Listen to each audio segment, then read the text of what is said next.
दोस्तों, आज की सबसे पहली और बड़ी खबर।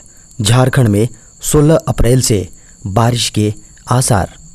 झारखंड में 16 अप्रैल से मौसम में बदलाव दिख सकता है। वज्रपात की भी आशंका जताई गई है। मौसम केंद्र की माने तो उत्तर पश्चिमी भागों में लू चल सकती है। इसके लिए येलो अलर्ट जारी किया गया है। मौसम केंद्र की माने तो उत्तर प्रदेश के मध्य और दक्षिणी हिस्से में एक साइक्लोनिक सर्कुलेशन बन रहा है, जिसका असर झारखंड के पूर्वी और मध्य इलाकों में दिख सकता है। इस कारण झारखंड के संताल परगना और उत्तरी छोटानागपुर के कुछ हिस्सों में 16 अप्रैल से आकाश में बादल छाए रह सकते हैं। साथ ही कहीं कहीं हल्की बारिश भी हो सकती है, लेकिन गर्मी से राहत की संभावना नहीं है। दोस्तों, बड़ी खबर है। अब गृह जिले में पढ़ा सकेंगे झारखंड के शिक्षक। मुख्यमंत्री हेमंत सोरेन की अध्यक्षता में बुधवार को हुई कैबिनेट की बैठक में 17 प्रस्तावों पर मुहर लगी है। कैबिनेट ने शिक्षक स्थानांतरण संशोधित नियमावली 2019 को मंजूरी प्रदान की है। इसके बाद अब गृह जिले में शिक्षक पढ़ा पाएंगे। इसके अलावा शिक्षकों के स्थानांतरण की प्रक्रिया को पारदर्शी बनाने का फैसला लिया गया है, जिसके तहत ट्रांसफ़र की प्रक्रिया ऑनलाइन होगी। झारखंड में शिक्षकों का अंतर जिला स्थानांतरण होगा। शिक्षक अपने गृह जिला में जाकर नौकरी कर सकेंगे। नियमावली में हुए संशोधन के बाद शिक्षकों का चरणबद्ध तरीके से ट्रांसफ़र होगा और अंतर जिला स्थानांतरण के लिए शिक्षक को 3 साल की सेवा पूरी करनी होगी। पहले चरण में महिला, दिव्यांग, गंभीर रोग से ग्रस्त एवं पति पत्नी का स्थानांतरण किया जाएगा। पूर्व मुख्यमंत्री रघुवर दास ने कहा, पंचायत चुनाव में ओबीसी आरक्षण खत्म करना पिछड़ों के साथ विश्वासघात। झारखंड के पूर्व मुख्यमंत्री और बीजेपी के राष्ट्रीय उपाध्यक्ष रघुवर दास ने पंचायत चुनाव को लेकर हेमंत सरकार पर निशाना साधा। रघुवर दास ने कहा कि पंचायत चुनाव में ओबीसी आरक्षण खत्म करना पिछड़ा वर्ग की पीठ पर छुरा घोंपने के समान है। पूर्व मुख्यमंत्री ने कहा कि सरकार के पास पर्याप्त समय था, लेकिन जानबूझकर पिछड़ों का सर्वे नहीं करवाया गया। रघुवर दास ने कहा कि सर्वे नहीं होने के कारण से पंचायत चुनाव में पिछड़ा वर्ग के लिए आरक्षण का प्रावधान नहीं हो सका। पूर्व मुख्यमंत्री ने कहा कि भारतीय संविधान की धारा 243D के सेक्शन 6 के तहत पिछड़े वर्ग को स्थानीय निकायों में आरक्षण का प्रावधान दिया गया है। झारखंड रोपवे हादसा। हाईकोर्ट ने राज्य सरकार से 25 अप्रैल तक रिपोर्ट जमा करने को कहा। झारखंड उच्च न्यायालय ने देवघर के त्रिकुट पर्वत रोपवे हादसे पर स्वतः संज्ञान लेते हुए राज्य सरकार को 25 अप्रैल तक रिपोर्ट देने को कहा है। अदालत ने दुर्घटना के कारणों, बचाव अभियान का विवरण और अधिकारियों द्वारा की गई जांच के बारे में एक हलफनामा मांगा है। मुख्य न्यायाधीश डॉक्टर रवि रंजन और जस्टिस सुजीत नारायण प्रसाद की खंडपीठ ने महाधिवक्ता राजीव रंजन को 25 अप्रैल तक अदालत के समक्ष दुर्घटना पर एक रिपोर्ट प्रस्तुत करने का निर्देश दिया। देवघर जिले में 46 घंटे से अधिक समय तक रोपवे पर केबल कारों में फंसे यात्रियों को बचाने का प्रयास बीते 12 अप्रैल को दोपहर एक त्रासदी के साथ समाप्त हो गया, जब एक 60 वर्षीय महिला की नीचे गिरने से तब मौत हो गई जब उन्हें एक हेलीकॉप्टर से उतारा जा रहा था। बड़ी खबर है। झारखंड में भीषण गर्मी के कारण बदला विद्यालयों का समय। भीषण गर्मी को देखते हुए राज्य सरकार ने सभी विद्यालयों का समय बदलने का फैसला लिया है। शिक्षा विभाग ने बुधवार को इसकी अधिसूचना जारी कर दी। अधिसूचना के अनुसार सुबह 6 बजे से दिन के 12 बजे तक विद्यालय संचालन होगा। शिक्षा विभाग ने विद्यालय के समय में बदलाव से संबंधी अधिसूचना जारी कर दी है। शिक्षा विभाग के सचिव राजेश कुमार शर्मा की ओर से जारी पत्र के अनुसार विद्यालय संचालन की अवधि सुबह 6 बजे से दोपहर 12 बजे तक होगी। इस संबंध में सभी जिलों के जिला शिक्षा अधीक्षक, जिला शिक्षा पदाधिकारी को चिट्ठी भेज दी गई है। अभिभावक संघ की ओर से शिक्षा मंत्री से आग्रह किया गया था कि भीषण गर्मी को देखते हुए विद्यालयों के संचालन समय में बदलाव किया जाए। अभिभावक संघ की आग्रह को सरकार ने स्वीकार करते हुए अधिसूचना जारी कर दी है। हालांकि यह आदेश सोमवार से लागू होगा। देवघर एयरपोर्ट से जल्द शुरू होगी घरेलू हवाई सेवा। रोपवे सेवा के केबिनों में फंसे लोगों के लिए बचाव अभियान खत्म होने के बाद बाबा भोलेनाथ की नगरी देवघर के लिए अच्छी खबरें आई। नागरिक उड्डयन महानिदेशालय यानी डीजीसीए ने देवघर हवाई अड्डे को घरेलू हवाई सेवा के संचालन के लिए लाइसेंस दे दिया है और इसके लिए देवघर और सुल्तानगंज के बीच नई डेमू ट्रेन की सेवा भी शुरू की गई है।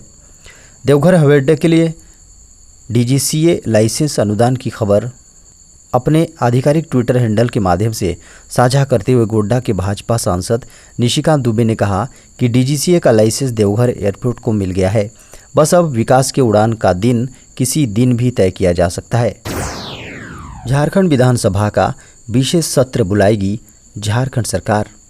झारखंड में शिक्षा की गुणवत्ता और बेहतरी को लेकर इस सेक्टर से जुड़ी समस्याओं के निदान के लिए हेमंत सरकार झारखंड विधानसभा का विशेष सत्र बुलाने जा रही है। मुख्यमंत्री हेमंत सोरेन ने उच्च एवं तकनीकी शिक्षा विभाग की समीक्षा बैठक के दौरान इस बाबत निर्देश दिया है। उन्होंने क्वालिटी हायर एजुकेशन के लिए पुख्ता मैकेनिज्म तैयार करने को कहा है। अब पॉलिटेक्निक कॉलेज सहित अन्य उच्च तकनीकी शिक्षण संस्थानों का नियमित निरीक्षण होगा। मुख्यमंत्री ने विधानसभा का विशेष सत्र आहूत करने से पहले सभी जरूरी प्रक्रिया जैसे नियुक्ति, रोस्टर, नियमावली, एक्ट वगैरह को तैयार कर लेने का निर्देश दिया है। मुख्यमंत्री ने पॉलिटेक्निक कॉलेजों के भवनों, इक्विपमेंट्स समेत अन्य संसाधनों को दुरुस्त कर सभी पॉलिटेक्निक कॉलेजों में 100% नामांकन सुनिश्चित करने का निर्देश दिया है। झारखंड में अब पंचायत चुनाव का बाद बनेगा विद्यालय से जाति प्रमाण पत्र। सरकारी विद्यालयों में अध्ययनरत कक्षा 1 से 12वीं तक के छात्र छात्राओं के लिए विद्यालय में बनने वाला जाति प्रमाण पत्र के लिए फिलहाल इंतजार करना होगा। राज्य सरकार ने पंचायत चुनाव के कारण फिलहाल इसे स्थगित कर दिया है। राज्य सरकार की ओर से कहा गया है कि राज्य निर्वाचन आयोग झारखंड ने त्रिस्तरीय पंचायत चुनाव 2022 की घोषणा हो चुकी है। आदर्श आचार संहिता तत्काल प्रभाव से लागू हो गई है। इस कारण सरकारी विद्यालयों में अध्ययनरत कक्षा 1 से 12वीं तक के अभियान चलाकर जाति प्रमाण पत्र निर्गत करने संबंधी कार्यक्रम को तत्काल प्रभाव से स्थगित किया जाता है। झारखंड में इसी सत्र से मिलेगा गुरुजी स्टूडेंट क्रेडिट कार्ड। झारखंड की हेमंत सोरेन सरकार इसी सत्र के युवाओं को गुरुजी स्टूडेंट क्रेडिट कार्ड योजना का लाभ देने वाली है। इस संबंध में झारखंड के मुख्यमंत्री हेमंत सोरेन ने संबंधित विभाग को निर्देश जारी कर दिया है। हेमंत सोरेन ने कहा कि गुरुजी स्टूडेंट क्रेडिट कार्ड योजना का क्रियान्वयन इसी शैक्षणिक सत्र से प्रारंभ किया जाए। बता दें कि गुरुजी क्रेडिट कार्ड बहुत कम रेट ऑफ इंटरेस्ट पर दिया जाएगा। इसके तहत बगैर किसी मॉर्गेज के लोन का प्रावधान दिया गया है। मुख्यमंत्री के समक्ष विभागीय अधिकारियों द्वारा यह जानकारी दी गई थी कि 15 मई 2022 तक इस योजना के संचालन के लिए नीति एवं दिशा निर्देशिका पर मंत्री परिषद अनुमोदन प्राप्त कर लिया जाएगा। सेवा प्रदाता बैंकों का निर्धारण कर इकरारनामा की कार्रवाई जून 2022 तक पूरी कर ली जाएगी। मौसम विभाग की भविष्यवाणी, इस साल होगी झमाझम बारिश। देश के कई इलाकों में इस समय भीषण गर्मी पड़ रहा है और लोग बारिश का इंतजार कर रहे हैं। हालांकि अभी बारिश के लिए और इंतजार करना होगा।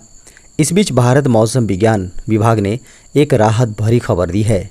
भारत मौसम विज्ञान विभाग यानी IMD ने कहा है कि भारत में दक्षिण पश्चिम मानसून के सामान्य रहने की संभावना है।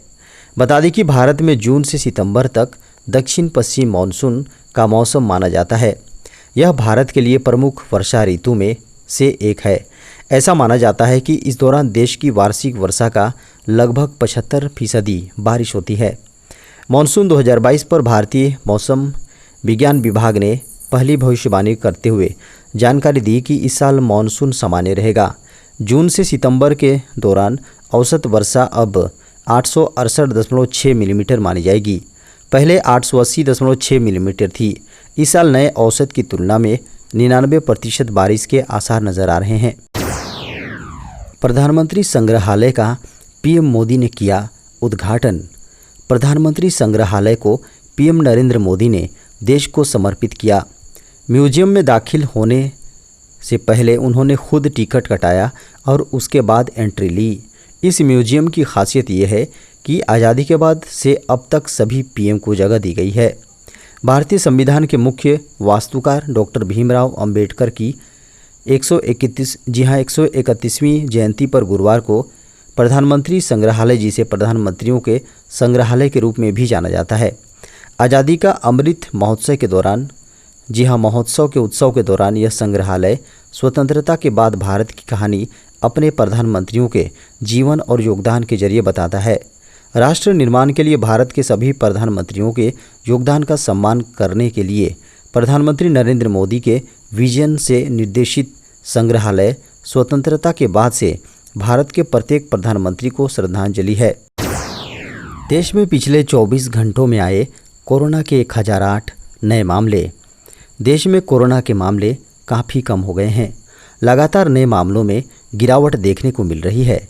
स्वास्थ्य मंत्रालय की ओर से जो ताज़ा आंकड़े जारी किए गए हैं, उसके अनुसार पिछले 24 घंटों में कोरोना के 1008 नए मामले सामने आए हैं, जबकि 818 लोग कोरोना से रिकवर हुए हैं। देश में कोरोना के एक्टिव मामलों की बात करें तो 11,058 है। देश में कोरोना की दैनिक संक्रमण दर भी काफ़ी कम हो गई है। अब दैनिक संक्रमण दर 0.23% है। वहीं अहम बात यह भी है कि एक तरफ जहां भारत में कोरोना के मामले कम हो रहे हैं, तो पड़ोसी देश चीन कोरोना की अब तक की सबसे लहर का सामना कर रहा है। चीन में कोरोना के मामले लगातार बढ़ रहे हैं।